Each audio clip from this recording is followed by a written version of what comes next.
A graça e a paz do Senhor seja com todos nesta tarde. Eu quero convidá-los a meditarmos na palavra do Senhor neste momento. E o texto que nós escolhemos para esta oportunidade, ele se encontra na carta que Paulo escreveu aos Romanos, no capítulo 8, dos versículos 12 ao 17.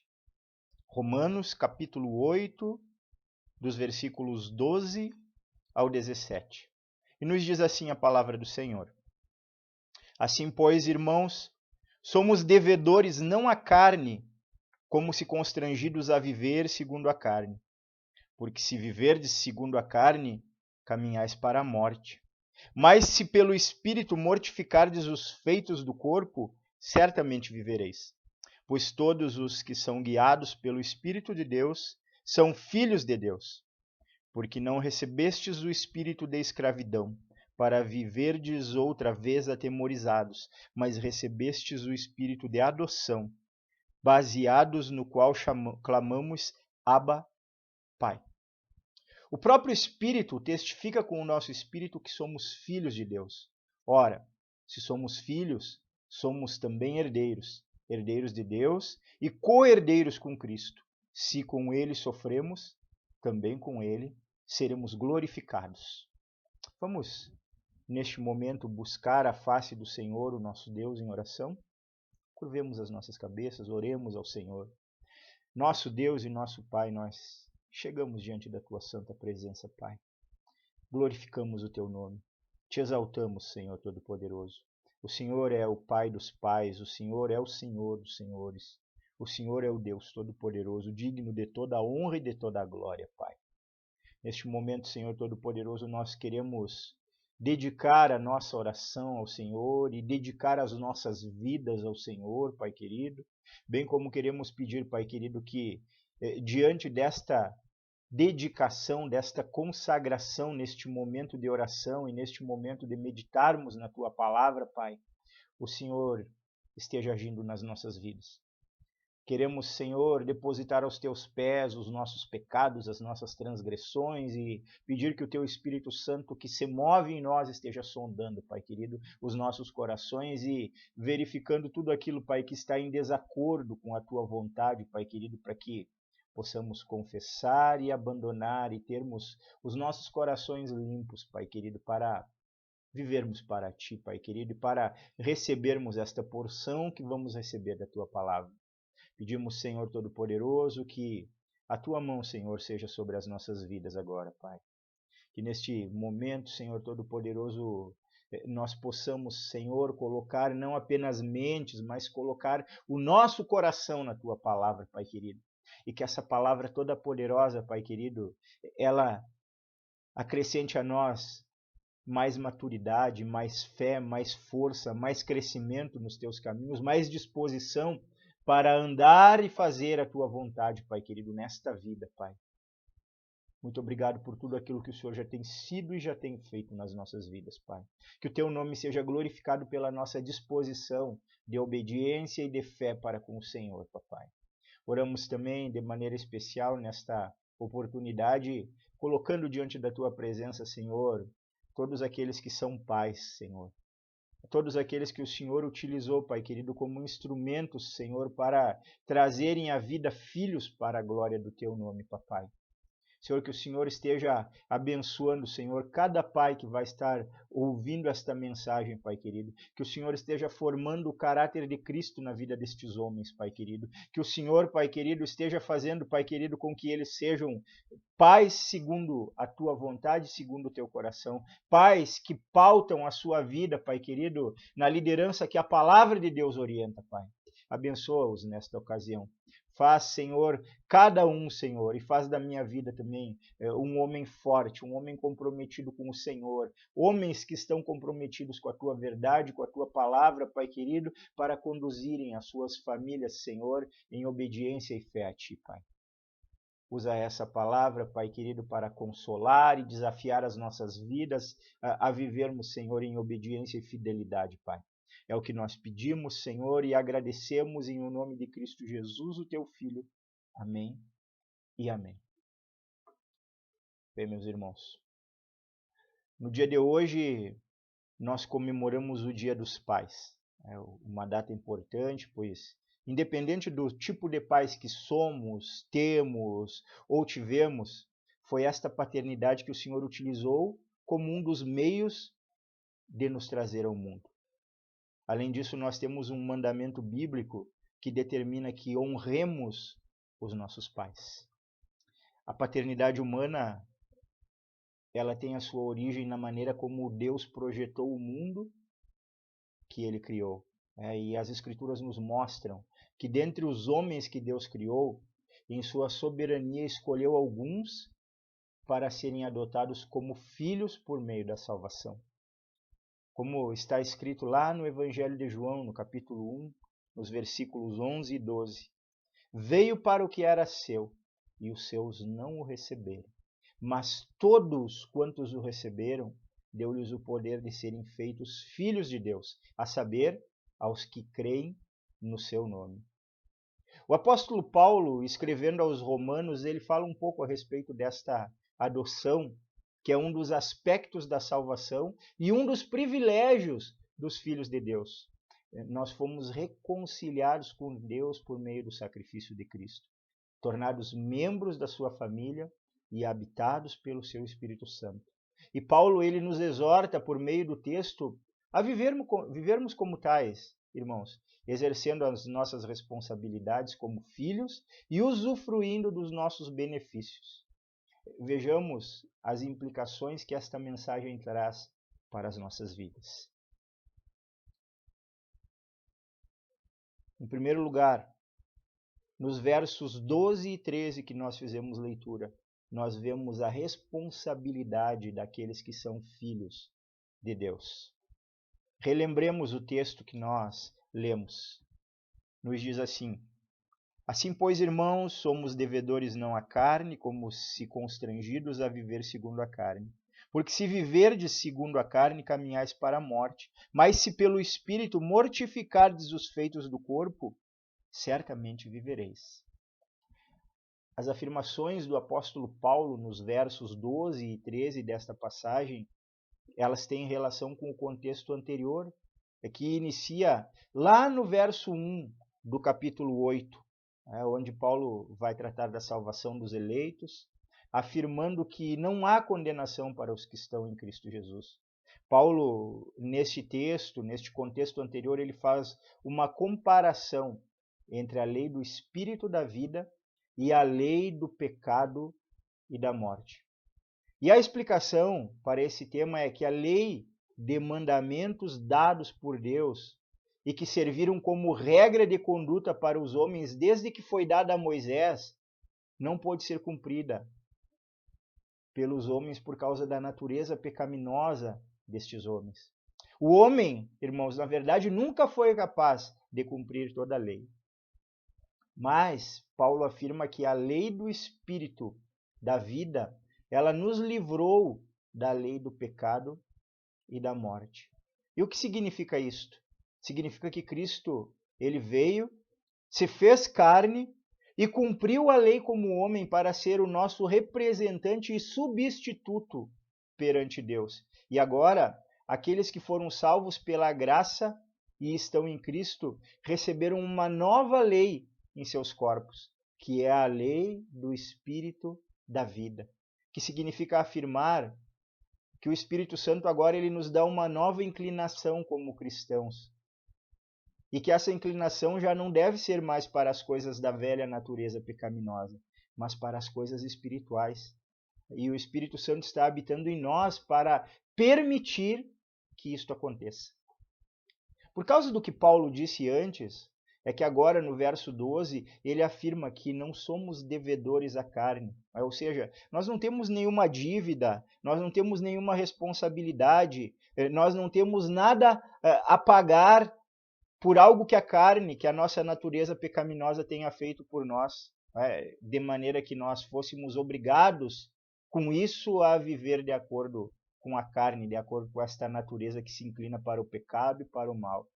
A ideia de viver segundo a carne, ela se refere ao conjunto de desejos, motivações, afetos, inclinações, princípios e propósitos pecaminosos que porventura possam estar presentes em nossas vidas e que nos distanciam de Deus. O que o apóstolo dos gentios está afirmando aqui é que temos uma dívida com Cristo e com o Espírito Santo por aquilo que o Senhor fez por nossas vidas, nos dando salvação. E por aquilo que Ele está fazendo em nós quando nos submetemos à obra do Espírito Santo em nossas vidas, nos dando dons e o fruto do Espírito que está sendo gerado em nós. O apóstolo Paulo, ele aqui nos aponta duas possibilidades.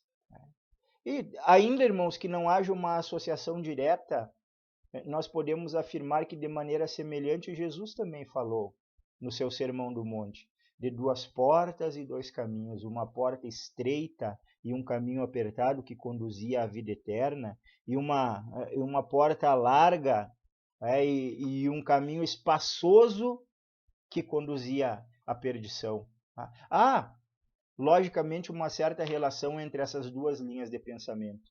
Paulo, ele fala em primeiro lugar em uma vida mais fácil, que não exige disciplina, e que para vivê-la basta que as pessoas cedam aos desejos da sua natureza humana, às inclinações naturais da carne, desejos e práticas sexuais ilícitas, idolatrias, problemas de relacionamentos, alimentação desregrada, e tudo aquilo que nós encontramos qualificado lá em Gálatas, no capítulo 5, e nos versículos 19 a 21, nós temos ali uma lista de obras da carne. Aí, a nossa natureza pecaminosa, se nós deixarmos a vida ao controle desta natureza e vivermos a vida de maneira fácil e despreocupada, nossa vida se inclinará para isso.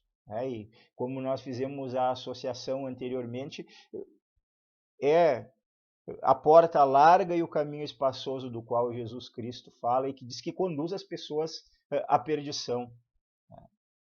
Aqui o texto diz que esse tipo de vida e que esse tipo de atitude conduz os cristãos à morte, ou conduz aqueles que, porque na verdade isso não é característica de cristão, conduz aqueles que vivem essa vida à morte.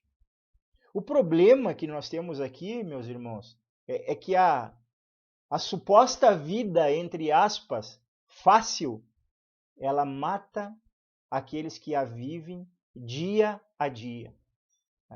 Pois a distância de Deus os impede de viver a vida abundante para a qual os filhos de Deus foram destinados. E como diz o texto, é uma caminhada para a morte. Então, o apóstolo Paulo nos apresenta uma outra forma de viver a vida cristã, que é a única aceitável. Não é que aqui ele esteja nos dando duas opções, ele está comparando a opção que não é aceitável com a opção que é aceitável. Só que esta vida exposta por Paulo, essa maneira de viver a vida cristã, ela exige compromisso, ela exige disciplina, pois temos que adotar uma atitude de abrir caminho para a ação do Espírito nas nossas vidas. Precisamos andar em relacionamento com Ele por meio da meditação da palavra, por meio da oração, por meio de uma vida de obediência aos preceitos da palavra de Deus. E, ao mesmo tempo, identificar e mortificar aquelas obras da carne que são contrárias à vontade de Deus nas nossas vidas. O resultado da obediência disciplinada é uma vida abundante. É uma vida que floresce em Cristo e em todos os aspectos. Uma vida de alegria, uma vida de realizações, uma vida plena em todos os sentidos, mas que exige postura, que exige disciplina, que exige dedicação, que exige relacionamento com Deus. E que nos desafia, porque nos tira da nossa área de conforto. Em segundo lugar, irmãos, nós temos dos versos 14 a 16, agora uma afirmação ou uma demonstração de que os que possuem o Espírito Santo, eles são filhos de Deus. E o que nos diz os versos 14 a 16? Pois todos os que são guiados pelo Espírito de Deus são filhos de Deus, porque não recebestes o espírito de escravidão para viverdes outra vez atemorizados, mas recebestes o espírito de adoção, baseados no qual clamamos: Abba, Pai.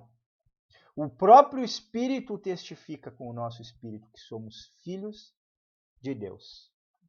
Então, irmãos, nós temos nos versos 14 a 16 parte do conteúdo bíblico da doutrina da adoção. A doutrina da adoção é uma parte integrante da doutrina da salvação. É parte da salvação. É a certeza da obra completa operada pelo Senhor nas nossas vidas. Antes de sermos alcançados pela graça, não apenas estávamos mortos em nossos pecados, como éramos inimigos de Deus. Quando o Senhor ele nos chamou de maneira eficaz e irresistível, nós atendemos a este chamado e fomos gerados de novo espiritualmente, recebidos como justos perante Deus pelo sacrifício substitutivo de Cristo, convertidos em atitude de fé e arrependimento, santificados e adotados como filhos. Nós não apenas fomos transformados em novas criaturas, irmãos, mas nós fomos selados, marcados pelo Espírito Santo e tornados agora filhos por adoção do Senhor nosso Deus e co-irmãos e co-herdeiros do nosso Senhor e Salvador Jesus Cristo. Paulo, ele deixa claro que um dos privilégios daqueles que são filhos é ser guiados pelo Espírito Santo. Ele, o Deus Espírito Santo, não apenas habita em nós, mas nos dá direções, ele nos dá orientações, ele nos dá sabedoria. Por esse motivo, o nosso relacionamento com Deus e Espírito Santo deve ser de proximidade, de intimidade. Quando nós falamos que ele é um guia, considere o que é um guia. Um guia é alguém que conduz uma outra pessoa. Como seremos guiados por Deus? Como seremos guiados pelo Santo Espírito se nós não estivermos juntos a Ele? Então, irmãos, o nosso desafio como filhos de Deus é o desafio da comunhão, é o desafio da proximidade com o Espírito Santo. Esta é uma das características dos verdadeiros filhos de Deus. Aqueles que foram adotados pelo Senhor são guiados pelo seu Espírito Santo. Paulo também diz que nós não recebemos o espírito de escravidão. E aqui nós devemos de considerar o seguinte, irmãos, o termo espírito aqui, se os irmãos observarem no texto que nós fizemos leitura, nesse verso 15, o termo espírito, ele está grafado com letra minúscula porque ele não está fazendo referência ao Espírito Santo de Deus. Esse termo aqui, ele pode ser entendido como uma disposição, como um desejo, como uma vontade, como um estado mental. Ou seja, o estado mental gerado em nós pela obra do Espírito Santo não é de escravidão, não é de temor, não é de derrotismo, como nós tínhamos outrora na nossa velha vida. Já não devemos mais viver como se fôssemos escravos do pecado, ou escravos do diabo, ou de práticas pecaminosas que tínhamos antes. Paulo, ele afirma que a disposição que recebemos é um espírito de adoção. Ou seja, o nosso Deus incutiu em nós agora uma nova natureza, uma nova inclinação, uma nova disposição, um novo estado mental. Nós temos agora as responsabilidades e os privilégios de um filho. E em todos os momentos da nossa vida, sendo filhos, nós podemos clamar a Ele como tais, certos de que Ele nos ouvirá, nos atenderá, nos orientará, porque Ele tem nos amado como filhos. Mas, irmãos, muito mais do que uma simples disposição ou estado mental, Paulo também nos esclarece que o Espírito age no nosso espírito, nos dando a certeza, a convicção da filiação. Nós não somos órfãos, nós não somos bastardos, nós temos um Pai Celestial que neste momento em que nós estamos ouvindo esta mensagem está cuidando de nós e em todos os momentos da nossa vida, se é que somos filhos, e agindo nas nossas vidas para nos transformar e para nos tornar semelhantes ao nosso irmão mais velho, Jesus Cristo. E os verdadeiros filhos de Deus, eles não têm nenhuma dúvida. Eles têm esse testemunho forte na sua mente e no seu coração. E eles assumem a responsabilidade de serem filhos e vivem uma vida com gratidão e submissão filial. Por último, meus irmãos, os filhos eles também participam da herança, como o texto nos diz no verso 17. Ora, se somos filhos, somos também herdeiros, herdeiros de Deus e co-herdeiros com Cristo. Se com ele sofremos, também com ele seremos glorificados. O apóstolo Paulo ele traz uma mensagem de esperança e de consolo no verso 17. De esperança, porque ele nos ensina que somos filhos não apenas com benefícios para esta vida, pois nos concedeu por sua bondade uma herança em Cristo de sua glória e reino eterno. Tudo o que Cristo herdou por sua obediência pertence a nós. E é algo que simplesmente não pode ser descrito, irmãos. A glória celestial, a eternidade, a beleza dos céus, o triunfo, a alegria de chegarmos lá, mas que esperamos com grande expectativa. É assim que nós esperamos a eternidade com Deus. Isso gera em nós esperança, isso gera em nós forças para lutar, forças para vencer, forças para buscarmos mais a Deus, para buscarmos mais a comunhão com o seu Espírito Santo, para vivermos para esse Deus, para trabalharmos naquilo que compete a nós, para que todas as inclinações da nossa vida sejam direcionadas para Deus e não para a carne com os seus pecados. Mas nós podemos dizer também que a mensagem do verso 17 é uma mensagem de consolo, porque ela nos afirma que se sofremos como cristãos, juntamente com Cristo, também participaremos da sua glória na eternidade. E este fato nos ajuda a entender o sofrimento e a enfrentá-lo de forma adequada. Inclusive o apóstolo Paulo, lá no verso 18, ele vai continuar falando a respeito do sofrimento, a respeito das tribulações, a respeito das lutas. Verso 18 diz assim: porque para mim tenho por certo que os sofrimentos do tempo presente não podem ser comparados com a glória a ser revelada em nós. Ou seja, o sofrimento que é a consequência do pecado sobre a criação como um todo, ele não pode ser comparado com a glória eterna que será muito maior nas nossas vidas. Paulo tinha essa noção por uma revelação do Espírito Santo, e Paulo tinha essa noção por visões que Deus permitiu que ele tivesse e por aqueles encontros que ele teve com Cristo. Então, Paulo é alguém que tem um testemunho forte a respeito disso daí, e mostra que mesmo que o sofrimento seja consequência do pecado, não apenas agindo sobre nós, mas sobre toda a criação, como o texto, no seu contexto posterior, vai nos afirmar. No entanto, a glória eterna ela será muito maior. Sofrer como filho de Deus, irmãos, é entender que assim como Cristo sofreu, nós sofreremos. Mas que assim como Cristo venceu, também nós venceremos e usufruiremos da glória da eternidade que esse texto nos promete. Então isso nos traz um consolo, isso nos traz forças para vencer. Mesmo em meio às tribulações e às lutas e aos sofrimentos, nós temos uma direção de Deus dizendo: isso vai passar. Tem toda uma herança esperando por nós na eternidade.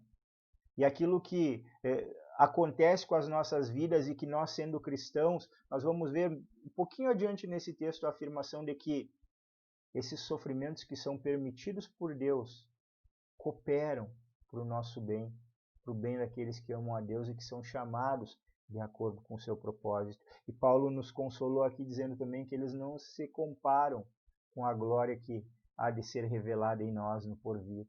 Então, temos esse consolo. Talvez você esteja passando por alguma situação difícil. Olhe com esperança para a eternidade. Seja fortalecido no Senhor. Ele é nosso Pai. Ele cuida de nós. E Ele não permitiu apenas que nós sofrêssemos, mas Ele permitirá que nós sejamos co-herdeiros com Cristo do reino eterno que o Senhor concedeu ao seu Filho e a todos aqueles que são filhos junto com Cristo. Eu quero concluir neste momento, irmãos. Nós tratamos nesta oportunidade do texto que em Romanos nos desafia a adotarmos uma postura cristã de submetermos a nossa carne e as suas inclinações ao domínio do Espírito Santo, vivendo uma vida de contemplação da palavra de Deus e de oração que nos levam a um relacionamento proveitoso com o seu Espírito. Paulo ele destacou a doutrina da adoção, mostrando-nos que como filhos somos guiados pelo Espírito, recebemos uma disposição ou estado mental de filhos que podem confiar em Deus e clamar a Ele em um testemunho, com um testemunho em nosso próprio espírito, da parte do Espírito Santo, que nós somos filhos de Deus. Podemos ter esperança e consolo na herança eterna que nos espera, de que não somos filhos apenas para esta vida, mas para todo o sempre. Para finalizarmos, eu gostaria de fazer 3 rápidas aplicações. Primeiro, Paulo ele não nos dá 2 opções, dizendo que podemos ser cristãos carnais e irresponsáveis, ou podemos viver em relacionamento com o Espírito Santo. Cristãos mortificam a carne, batalham dia a dia para viver uma vida santa e de obediência à palavra de Deus. Segundo, o texto bíblico que estudamos mostra que os filhos de Deus têm o grande privilégio de serem guiados pelo Espírito. E isso é segurança para as nossas vidas, pois temos o Criador de todas as coisas, o ser mais sábio do universo, como o nosso guia e orientador em todas as nossas decisões, e devemos de nos submeter a Ele. Terceira e última aplicação. Jamais nos esqueçamos que as maiores angústias e tristezas que venhamos a passar nesta vida não se comparam com a glória que nos está reservada na eternidade. Que o Senhor ele nos abençoe e aplique a sua bendita palavra aos nossos corações. Vamos mais uma vez orar ao Senhor. Nosso Deus e nosso Pai, nós, mais uma vez, após termos meditado na Tua palavra, chegamos diante da Tua santa presença. E louvamos o Teu nome por essa bendita, preciosa e desafiadora palavra, Pai querido. O apóstolo Paulo, Senhor Todo-Poderoso, por meio desta mensagem nos ensinou. O Teu Espírito Santo, por meio desta mensagem, nos ensinou a responsabilidade que nós temos como cristãos e a inclinação que nós devemos de ter como cristãos para as coisas do Espírito Santo. Porque nós somos filhos Teus, Senhor Todo-Poderoso. Nós fomos adotados pelo Senhor, Pai querido. Nós somos guiados pelo Teu Espírito Santo. Nós recebemos, Senhor Todo-Poderoso, um Espírito, Senhor Todo-Poderoso, de liberdade, Pai querido. Um Espírito, Senhor Todo-Poderoso, de confiança na Tua adoção sobre as nossas vidas, Pai querido. E nós temos essa convicção conforme nós lemos e meditamos, Pai querido, porque o Teu Espírito Santo testifica com o nosso Espírito que nós somos Teus filhos, Pai. Que privilégio sermos filhos Teus e herdeiros do reino eterno que o Senhor concedeu ao Seu Filho Jesus Cristo. Que privilégio vivermos toda a eternidade com o Senhor, Pai querido. Eu quero pedir em nome de Jesus que diante, Senhor, destes fatos expostos pela Tua palavra, que nós possamos dedicar a nossa vida à obediência, que nós possamos dedicar a nossa vida à santidade, que nós possamos, Senhor Todo-Poderoso, mesmo em meio às lutas e tribulações, mesmo em meio, Senhor, ao sofrimento, Pai querido, perseguirmos o propósito de sermos fiéis ao Senhor, Pai querido, tendo sempre em vista a eternidade, a glória que nos está preparada, a recompensa eterna, a herança que nós temos como filhos da luz em Cristo Jesus. Muito obrigado por tudo isso, Pai. Ajuda-nos a sermos homens e mulheres de Deus comprometidos com a Tua palavra, com a oração e com a comunhão para com o Teu bendito Espírito Santo, Pai querido, para com o Senhor, para com o Teu Filho Jesus Cristo, Pai querido, para com a bendita e santíssima Trindade, Pai.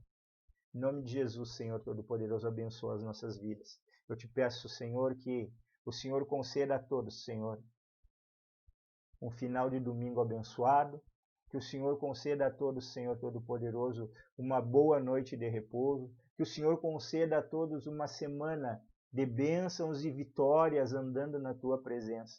Que essa semana que está por vir, Pai querido, seja uma semana, Pai, para colocarmos em prática, Senhor, aquilo que o Senhor fez nas nossas vidas, Pai, por meio desta palavra. E para vivermos lutando, Pai querido, contra tudo aquilo, Senhor, que está em desacordo com a Tua vontade. Mas para usufruirmos também das grandes alegrias da Tua presença e das vitórias e da vida abundante que o Senhor permitiu para aqueles que são Teus filhos, Pai querido, que o Senhor prometeu para aqueles que são Teus filhos, Pai. Abençoa Teu povo, dá vitória para o Teu povo, fortalece o Teu povo. É o que eu peço ao Senhor e agradeço por este momento em nome do nosso Senhor e Salvador Jesus Cristo. Amém e amém. Que Deus abençoe a todos os irmãos, conceda a todos um excelente final de domingo e uma semana abençoada.